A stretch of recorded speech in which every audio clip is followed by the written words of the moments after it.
Also the managing director of Jais Bank, who are the committees of chairs of CEOs of Compapi Limited. So very quickly, let me once again call to the podium and Mr. Ahmad Rufai Zakari, OON, Executive Director, Kano Electricity Distribution Company, who will be speaking to us on electrifying Northern Nigeria, 2025 to 2035. Mr. Ahmad Rufai Zakari, please, you're welcome to the podium. Please put your hands together for Mr. Mohammed Ahmad Rufai Zakari as he comes over for his paper. Put your hands together for him, please. Good afternoon. I think we want to check after such a long early session if everyone is still awake. So good afternoon. We want to get some response from everyone. Good afternoon. Good afternoon. All right.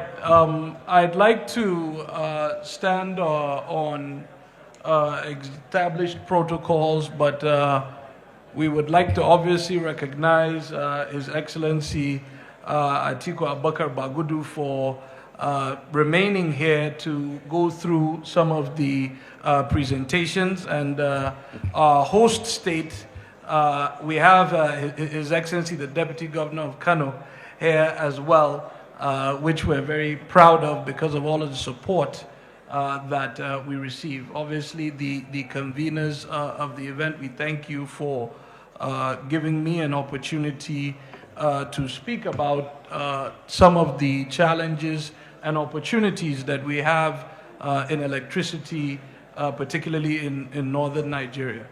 So next slide.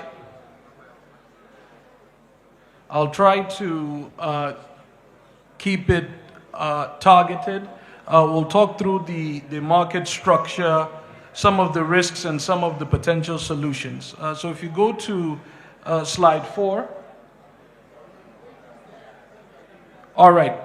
I think one of the key challenges that we have in northern Nigeria, if you can see from the chart on the left, no states in the northeast or the northwest have greater than 100 megawatts of installed generating capacity.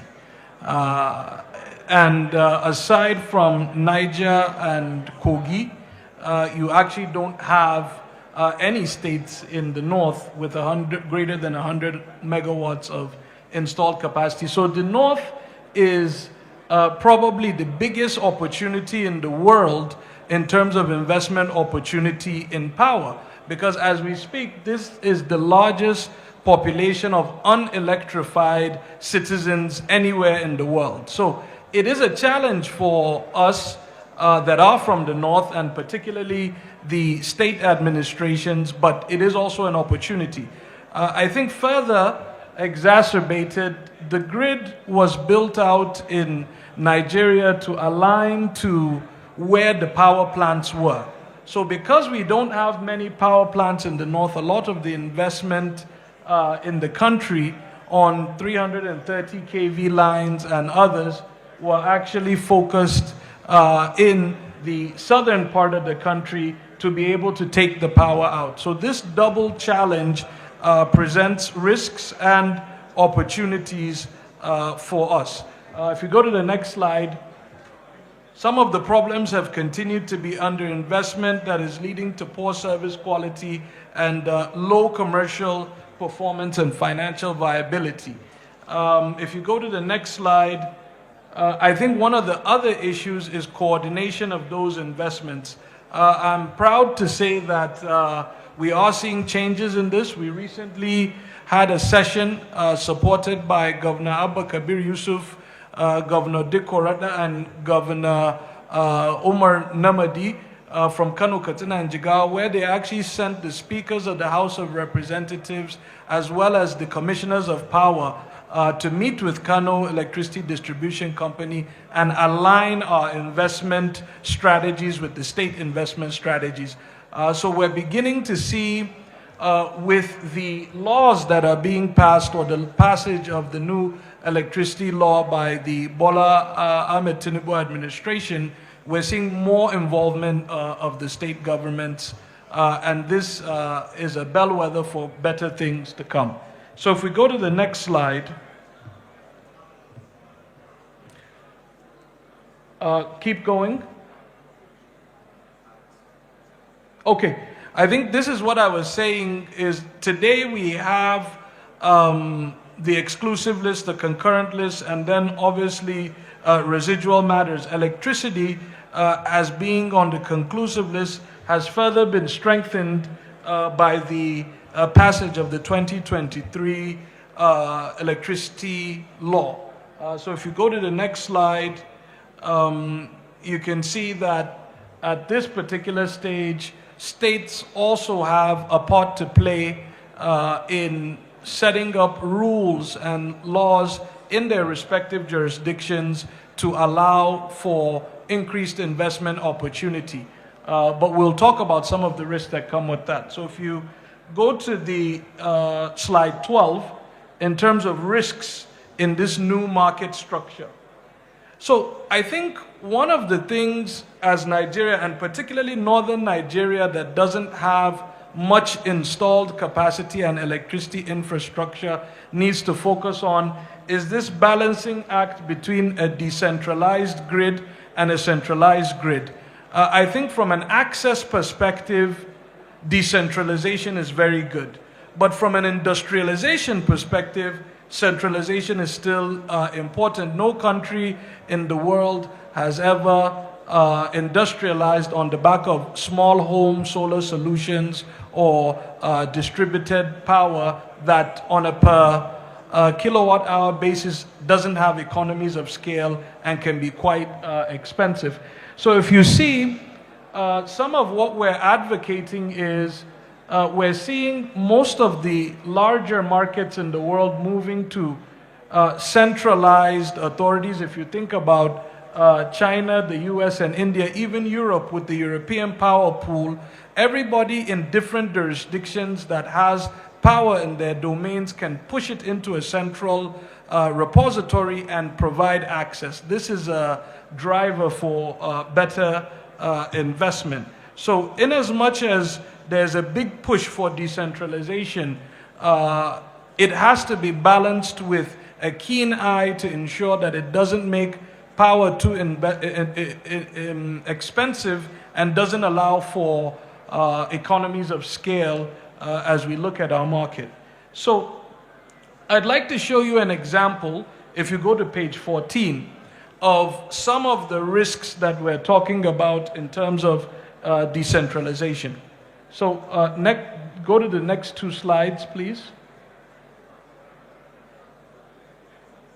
Next slide. Good. So, Your Excellencies and distinguished ladies and gentlemen, you can see the grid today in Kano, Katsina, and Jigawa is very intermingled. And the new act, in terms of how some are thinking to implement it, is to say, separate Kano, separate Katsina, separate Jigawa. But as you can see from the lines on the chart, that is very difficult to do. Now, the second problem is the cluster that, for instance, Kano Electricity Distribution has the franchise for, its main market is Kano. Kano supports Katsina and Jigawa, but Katsina and Jigawa also support Kano.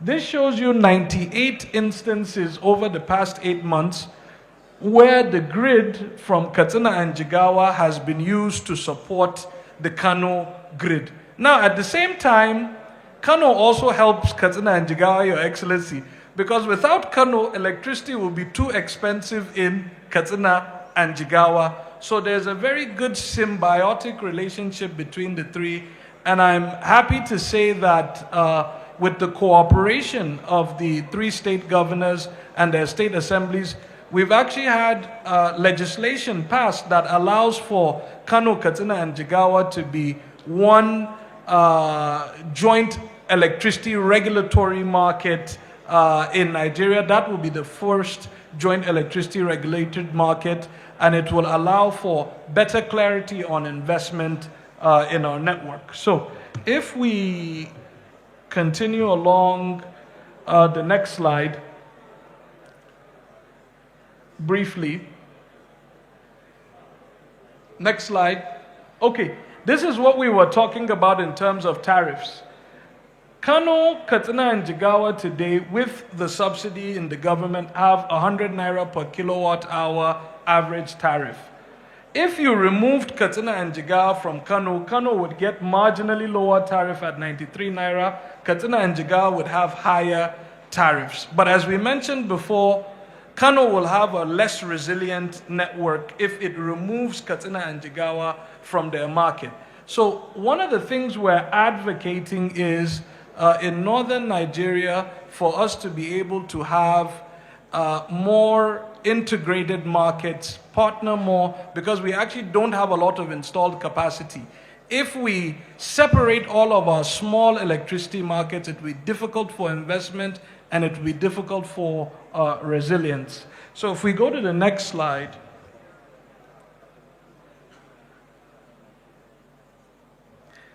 What is it that we're concluding in terms of a trajectory for our electricity market for the region? Next slide. Today, we have to create electricity opportunities in two buckets. One is for social outcomes and one is for economic growth. On the social outcome sides, decentralization and decentralized solutions are perfect. Solar home systems, standalone solar independent lights, mini grids. As we move towards business and industry, we have to have cheaper electricity by aggregating our markets and being able to sell into a larger market, which is exactly what we're doing in Kano, Katsina, and Jigawa today. If you go to the next slide. This is an important slide because it lays out this thinking of we're moving from an underdeveloped and very fragile market. In the old world, we would move to a centralized and carbon-based market, which would be build gas power plants and aggregate all of that supply in one location. But today, because of the opportunities that we have with technology, particularly with solar and distributed technologies with batteries, plus additional renewable sources, we can move to a hybrid option where we have a mix of large power plants to supply our industrial areas and a grid network across our states that will help our industrial businesses, as well as then a smaller grid or these interconnected or isolated mini grids that will help us with solar home systems to provide increased access for citizens. So it's this hybrid approach of we shouldn't throw away the distributed or isolated solar solutions and renewable solutions, but we also cannot rely on them to get cheap electricity for industry. We have to balance the two. And this is what we are working through today, particularly with Kano Electricity Distribution Company, with the partnership of the three state governments that have actually passed groundbreaking legislation to create one market. I think we're learning from His Excellency, that 40-kilometer line will actually provide 24-hour power to the largest grain market in West Africa. And this is an area that the Kano State government particularly built out tremendous infrastructure in. And we needed to bring power there. So our focus and all of our focus, as I said, needs to be on this balancing act between isolated and small distributed systems and the large work we need to do to bring cheap power to our region. And the way we can do that is by having more integrated grids. So I think I'll do one more example from Jigawa because we've talked about Kano and Katsina. If you go to page 21, we actually have a partnership today with the Jigawa state government, where they bought 2.5% of the holding company, Future Energies Africa, that owns the majority shareholding in KEDCO. But that deal was very unique in that it guaranteed that all the money that was invested would be put back into Jigawa. So, for example, this is what we talk about with the isolated solutions. This is a 500 kilowatt system, a part of a bigger 10 megawatt program that is now, we spent 1.2 billion naira on this solution, but it's actually providing 24-hour power to Kapa Hausa local government area. We're doing more in Hadejia, Kazauri, Ringim, Dutse, and Gumel. And this is part of a partnership where the state government invested in the business, but the business took the money and invested back directly into the state. This was recently commissioned, and we're also having these types of solutions in Kano. Zawachiki, Your Excellency, there's 1 megawatt, is the largest interconnected mini grid in Nigeria. It serves Gidadubu. That's also one of the second projects that we're waiting for His Excellency Mala Abba Kabir Yusuf to commission in the coming weeks and months. So I'd like to move towards concluding the presentation. If we can go to the conclusion section on page 29. I think we've talked through all of this. Northern Nigeria, as we mentioned today, has significant structural disadvantages in terms of we don't have we have no power plants in northeast and northwest greater than 100 megawatts, and in the north central is only in Kogi and Niger. So you can think about northern Nigeria as virgin land in terms of generation of power investment. Now, what we have to think through is how do we bring about this investment renaissance that will drive all of the progress we need.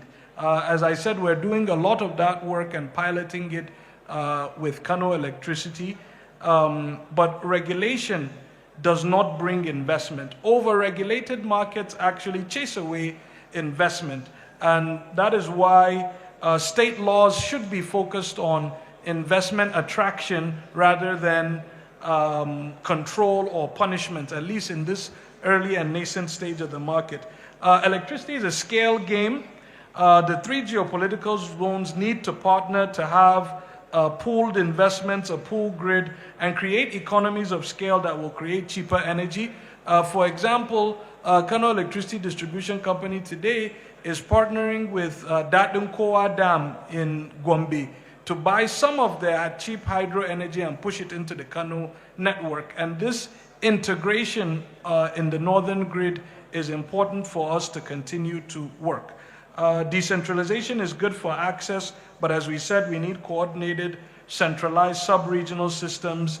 And lastly, I think, and His Excellency Alhaji Atiku Bagudu mentioned it, the amount of investment needed on infrastructure is tremendous.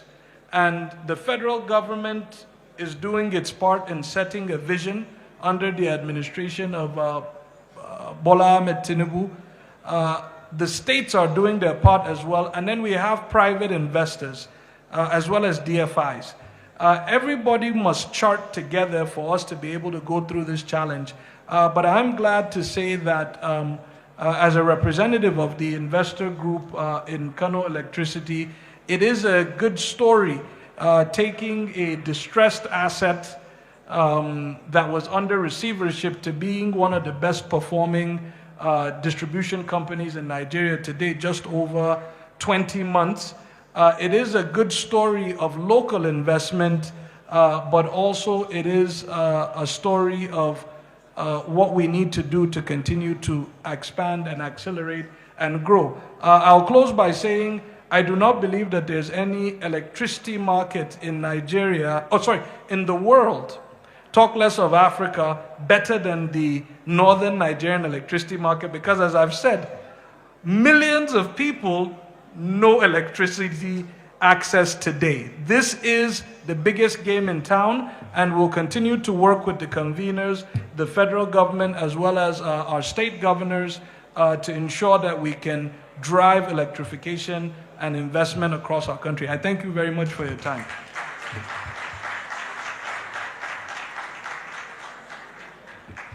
Please appreciate Ahmad Rufai Zakari, OON, once again for his declaration that Northern Nigeria is the market. So the deal makers are here, and the deal room is ready. Please go into the deal room and make the deals. Put your hands once again for him, please.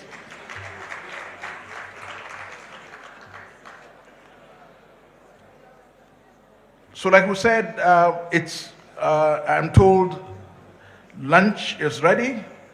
We'll be now rising to go for lunch. But while the lunch is on, the matchmaking deal and in the deal room sessions will be on. So for those of you who will not want to take lunch, you prefer to go for the deals, please, you are free to do so. When we come back from lunch, like I said,